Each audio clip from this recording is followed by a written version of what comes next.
First, we need to download Cage. I'll include the link in the description. All you have to do is click on the link here to download it, and download the Linux version because we're gonna be using it from Kali. So one click here will download it for you. Click on save. And that's gonna go to the download. So if we click here, it'll show us the location where it's stored, and it is stored in home downloads. So what we need to do right now is navigate to this location in our file system, change the permissions of this file to an executable, and run it from the terminal. So I'm gonna open up my terminal, and we're gonna navigate to downloads using the cd command. So cd downloads, and if we list it now, we will see the same file right here, the exact same file that we have here. But before we run it, we want to change its permissions to an executable. So to do that, we're gonna do chmod +x followed by the file name that we want to change its permissions.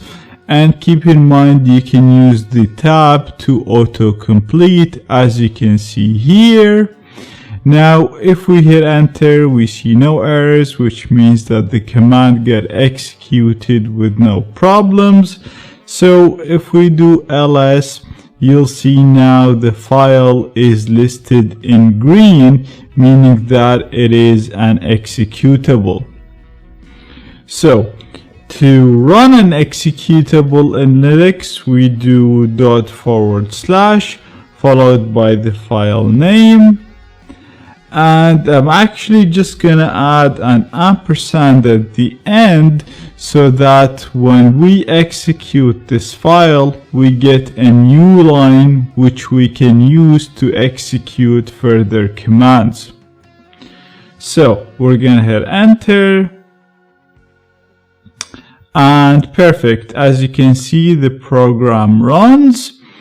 And the first thing that it asks you to do is connect to Metasploit RPC, which basically allows this graphical interface to communicate with Metasploit so that it can execute commands and see the results. So you can simply click on this blue button to automatically start the Metasploit RPC server and then connect to it, or you can manually start it from the terminal. I prefer to manually start it from the terminal because that will allow us to have best of both worlds. It will allow us to use the functions offered to us by the nice and easy to use graphical user interface, and at the same time we'll still be able to communicate with Metasploit through the command line and execute a lot more commands that are not offered by the nice graphical user interface. So to start the Metasploit RPC server, first of all, we're gonna start the MSF console.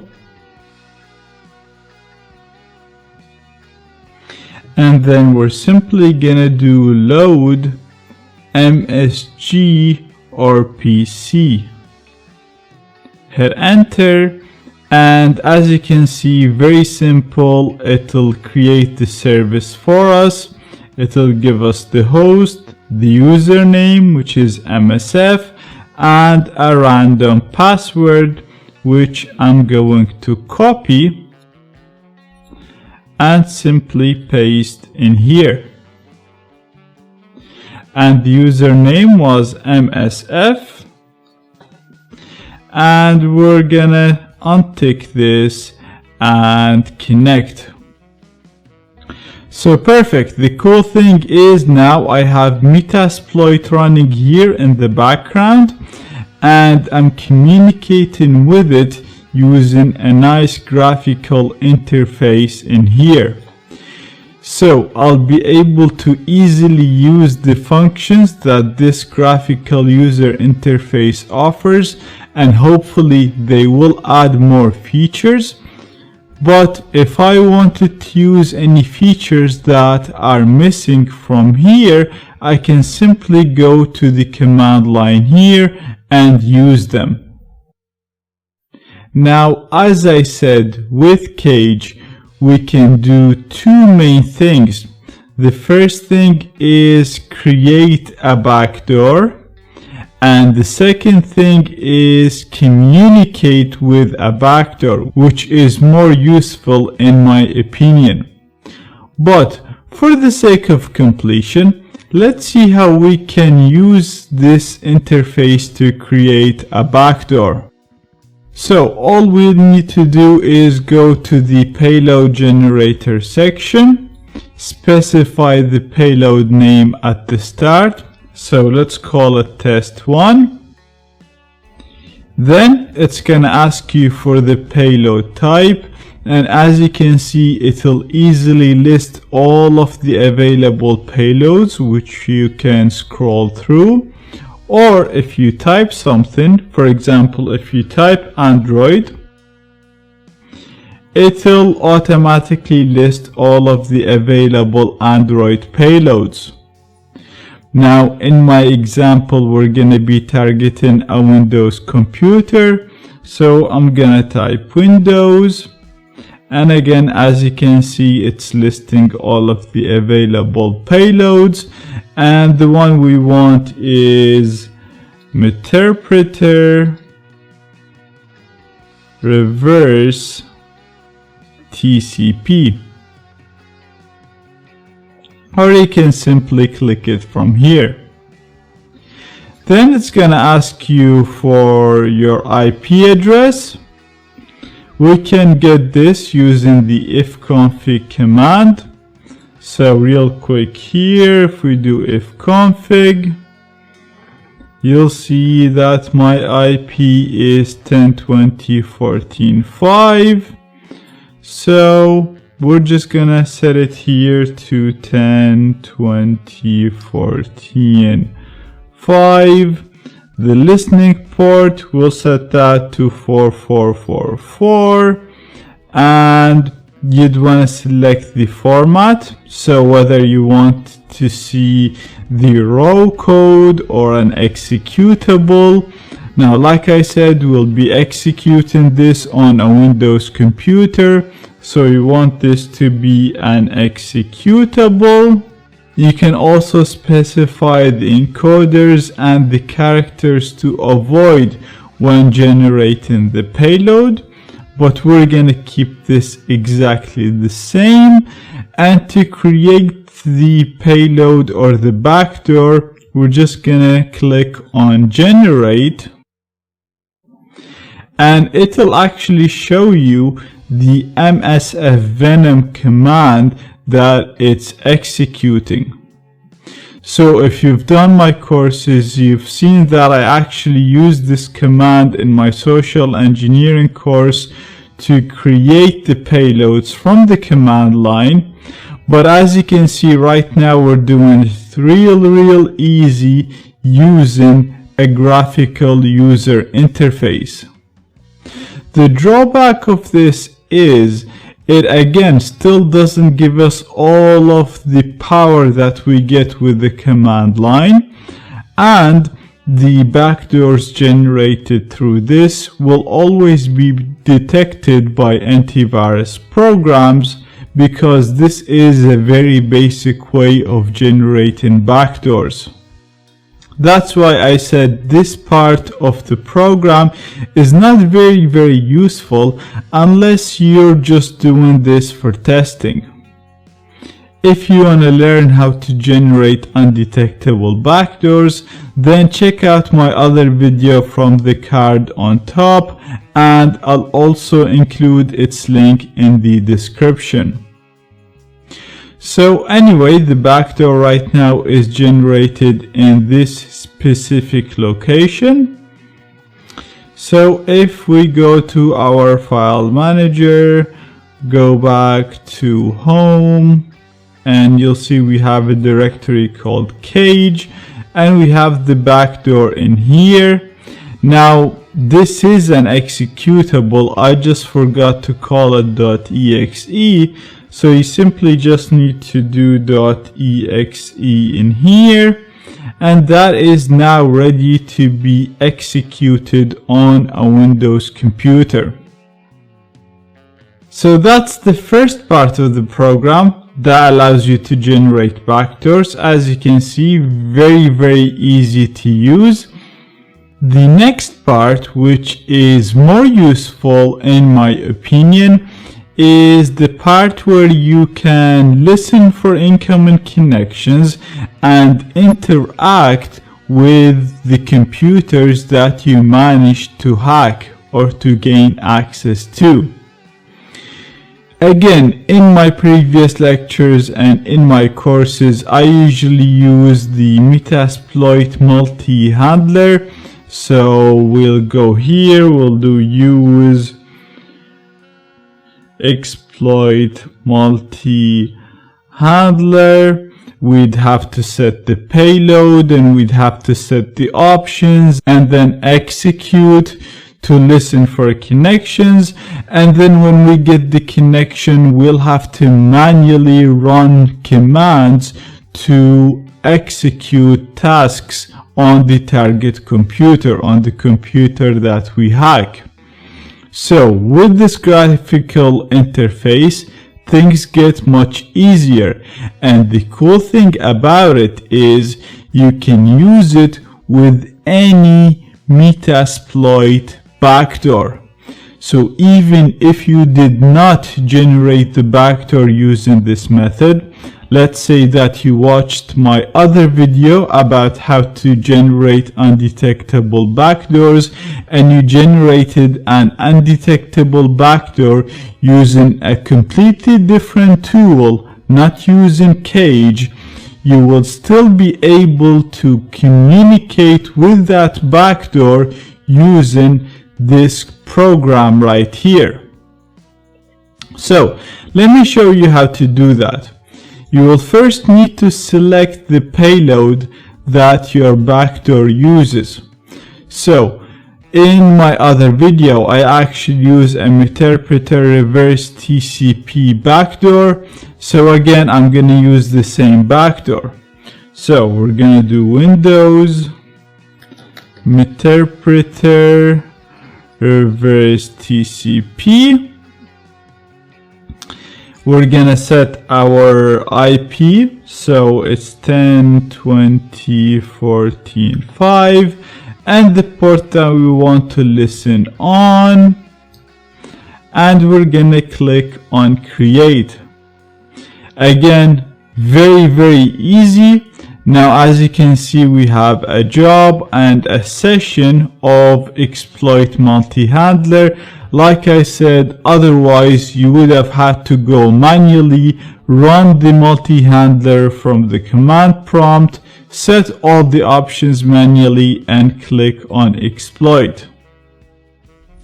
Now if I go to my command prompt here, and if I just, let's clear the screen first, and we're gonna do jobs to list the available jobs. And again, you'll see that we have the job running on ID 0, which is a multi-handler waiting for a reverse TCP connection on our IP on port 4444. So it's exactly this job that we have right here, but we can also see it and communicate with it from the command line. So this is the really cool part of it, because we'll be able to use some of the cool features in here, and if there are any missing features, we'll still be able to use them from the command line. So let's go ahead and execute the backdoor on the target computer, and we'll see how we can communicate and control the target computer from this nice graphical interface. So right here I have my target computer, I have the backdoor, and we're gonna run the backdoor. And like I said, this does not have to be a backdoor generated by Cage. This can be any backdoor as long as it uses a Metasploit payload. So throughout all of my courses, I always generate backdoors that use Metasploit payloads, and we use a lot of tools. So any of the backdoors that we generate will still work, and we'll still be able to control them through Cage. Now, we can see that we have the job running here, but if we click on sessions, you will see that we actually have a new session. Now let me make this a little bit bigger. And you can see this session is coming from a Windows computer that uses an x86 architecture. We can see the computer name, the username, i.e. user. We can see the host, the IP, the port, the payload, which is a interpreter payload. If we click on remove, this will basically terminate the connection. And if we click on interact, it will allow us to interact with this access. So again, on the left straight away, you can see the system information. Otherwise, if we were using the command line, we'll have to type sysinfo to see all of this information. But right here, we can have it very easy. You can click on screenshot here to get a screenshot of the OS of the target computer. And as you can see, this is an accurate screenshot of the target computer, which is what we have here. So that's perfect. If you click on processes, you'll get a list of all of the running programs. Again, instead of you running the ps command to see all of the processes, you can automatically and easily see them here. Reboot and shutdown are self-explanatory. They'll allow you to reboot and shut down the computer. The coolest part of this is actually the file system access. So again, using the command line, you'll have to do cd to navigate, use the download command to download, upload to upload. With this, you can do all of that using this nice interface. For example, right now we have all of the files in the current working directory, which is the downloads, which is this folder right here. And if I wanted to open a text file, all I have to do is simply click it, and I'll be able to read its content. Again, instead of having to execute a command to read the file. Same goes if I wanted to delete it. I can simply click on the delete, and that will delete the file. And if we go here, you'll see that the file disappeared. If I wanted to upload something, I can simply use the upload in here, click and select what I want to upload. And let's say I wanted to upload another backdoor, for example test3. Click on open, click yes, and that'll upload it for me. And if we go here, we'll see we have a file uploaded, which is test3, the same file that we selected. Downloading files is very easy as well. Let's say I wanted to download this GTR image. Again, click on the download button, and that'll download it for us in the cache directory. So if we look here, you will see the image downloaded right here. You can also see the screenshot that I took, so that's all being stored in here. You can also create a new directory using this button right here, and you can simply navigate throughout the file system using this interface. So we can, for example, go to the desktop if we wanted to see what's on the desktop.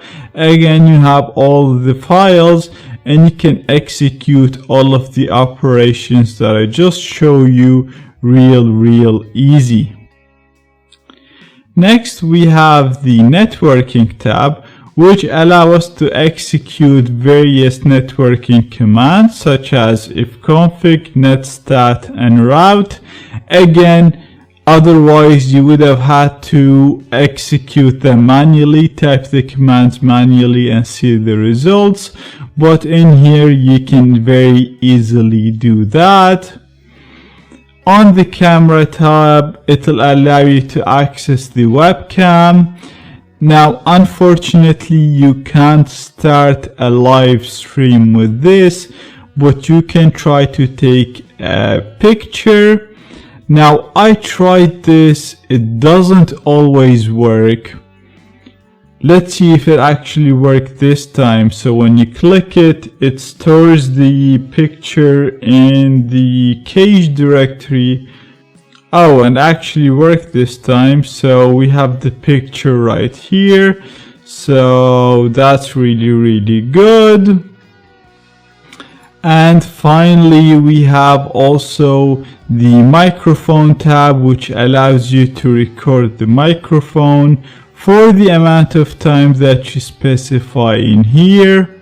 So we have that already set to 5 seconds, and we're gonna click on start. This will automatically start recording for 5 seconds. When it's done, it's gonna store the recording in the cache directory.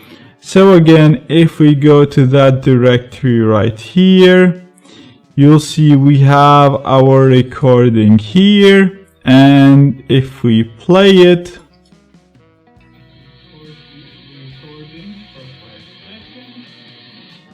as you can see, the recording works. Now, there was a bit of background noise because it uses the internal microphone of my computer, which is pretty far from me, but you get the idea. This works as expected. So as you can see, it's really easy to use, and like I said again, you can use this with any backdoor as long as it uses a Metasploit payload. So you can get creative with generating your payload, use any tool you want or any method you want, and you'll still be able to communicate with that payload and control the target computer using this nice interface. The only problem is, if you used Meterpreter before, or if you've done any of my courses, you'll know that Meterpreter allows us to do so much more than the functions that I showed in here. So hopefully in the future they will add this to this framework. Now this is a very new framework, very new tool. So hopefully in the future they will add the other options.